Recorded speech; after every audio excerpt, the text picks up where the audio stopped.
Every night at exactly 9 p.m., the phone rang. It didn't matter if it was raining, if the power was out, or if the streets were empty.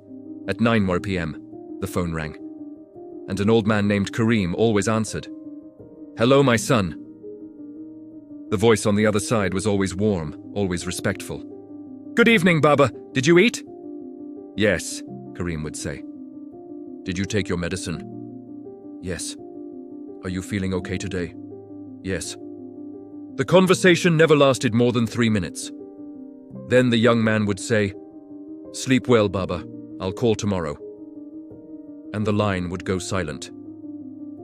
The neighbors noticed this routine for years. Some assumed the caller was Kareem's son, working far away. Others believed it was a relative who cared deeply, but no one asked, until one night, the phone didn't ring. 9 p.m. came. 9:05, 9:10.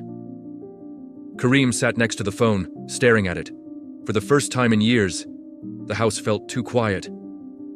At 9:18 p.m., the phone finally rang. Kareem answered immediately. "Hello?"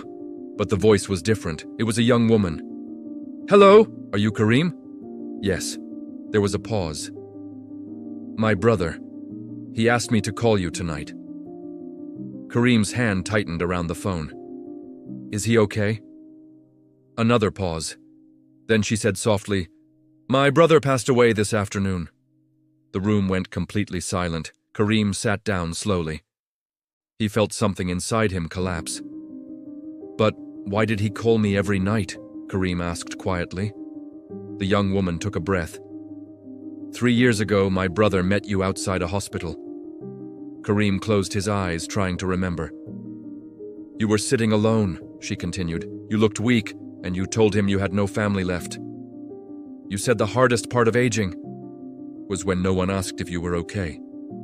Kareem's eyes filled with tears. The memory returned. A young man, a kind smile, a short conversation on a bench, nothing more.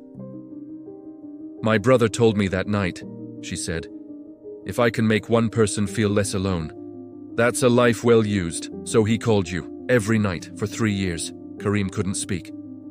The young woman continued. "Before he passed away, he told me something important." She paused. "He said, please call Kareem tonight, because he might be waiting." Kareem looked at the empty chair across the room. The silence felt heavier than ever. But inside that silence was something new, not loneliness, gratitude. Before hanging up, the young woman said one last thing. "My brother believed something strongly." Kareem whispered, "What was that?" She replied, "The smallest kindness in someone's day can become the biggest reason they keep going."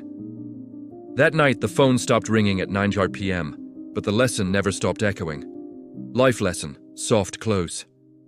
Sometimes the greatest impact in someone's life comes from a small act you thought they'd forget.